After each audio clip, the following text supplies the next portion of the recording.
കഴിഞ്ഞ ദിവസത്തെ വീഡിയോയിൽ ഞാൻ പറഞ്ഞിരുന്നു നാഗ്പൂർ പോവാണെന്ന്. അപ്പോൾ നാഗ്പൂർ എത്തിയിട്ടുള്ള വിശേഷങ്ങളാണ് കേട്ടോ ഈ വീഡിയോയിൽ.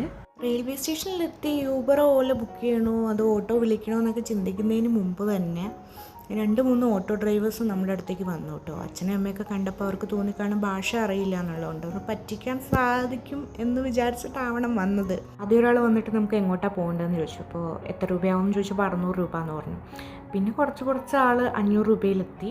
പിന്നെ 450 രൂപയ്ക്ക് കൊണ്ടുവിടാമെന്ന് പറഞ്ഞു, കൂടുതലാണെന്ന് പറഞ്ഞപ്പോൾ.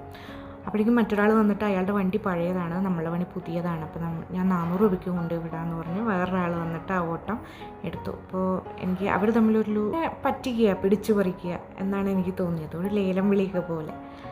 പക്ഷേ വെറും 4 മണിക്കൂറാണ് നമ്മൾ റായ്പൂരിൽ നിന്ന് നാഗ്പൂർക്ക് ട്രാവൽ ചെയ്തത്. പക്ഷേ ഇവിടെ വന്നപ്പോഴേക്കും ആൾക്കാരുടെ സ്വഭാവത്തിലും അതുപോലെ തന്നെ ഭാഷയിലൊക്കെ എന്തൊരു വ്യത്യാസമാണല്ലേ. അത് അങ്ങനെ തന്നെയാണല്ലോ. നമ്മൾ മിഹാൻ എന്ന് പറഞ്ഞ സ്ഥലത്തിലേക്കാണ് പോണത്. അപ്പോൾ നമ്മൾ പറഞ്ഞ പൈസയ്ക്ക് ഒരു ഓട്ടോയിൽ കയറി കുറച്ച് തരാമെന്ന് പറഞ്ഞുകൊണ്ട് ആ ഓട്ടോയിൽ കയറി നമ്മളതിന് പോയിക്കൊണ്ടിരിക്കുകയാണ്. നാഗ്പൂരിന് എനിക്ക് വല്ലാത്തൊരു ഭംഗി തോന്നിയിട്ട്, കാരണം ചെറുപ്പം മുതൽ എനിക്ക് വരാൻ ആഗ്രഹമുള്ളൊരു സ്ഥലമായിരുന്നു. എന്താണ് നാഗ്പൂരിനോട് ഒരു കണക്ഷൻ ഉണ്ടെന്ന് ഞാൻ കഴിഞ്ഞ വീഡിയോയിൽ പറഞ്ഞായിരുന്നല്ലോ. കാരണം വേറൊന്നുമല്ല, എൻ്റെ അമ്മയുടെ ആങ്ങളെയും അതുപോലെ തന്നെ അമ്മയുടെ ചേച്ചിയൊക്കെ അവർ ഫാമിലിയായിട്ട് കുറേ കൊല്ലമായിട്ട് ഇവിടെ സെറ്റിൽഡാണ്. അപ്പോൾ അവർ 3-4 കൊല്ലം കൂടുമ്പോഴൊക്കെയാണ് നാട്ടിൽ വരുന്നത് കേട്ടോ. അപ്പോൾ കസിൻസിനൊന്നും മലയാളം തീരെ അറിയില്ല, അവർ ഹിന്ദിയിലാണ് സംസാരിക്കുന്നത്. കുറച്ചൊക്കെ മലയാളം അറിയില്ല. അപ്പോൾ എൻ്റെ വിചാരം നോർത്ത് ഇന്ത്യയിൽ മുഴുവൻ ഹിന്ദിയാണെന്നുള്ളതാണ്. അപ്പോൾ ഞാൻ നാഗ്പൂർ എന്നാണ് പറഞ്ഞുകൊണ്ടിരുന്നത്. ഞാൻ മാത്രമല്ല കേട്ടോ, നാട്ടിലെല്ലാവരും അങ്ങനെ തന്നെയാണ് പറഞ്ഞുകൊണ്ടിരുന്നത്.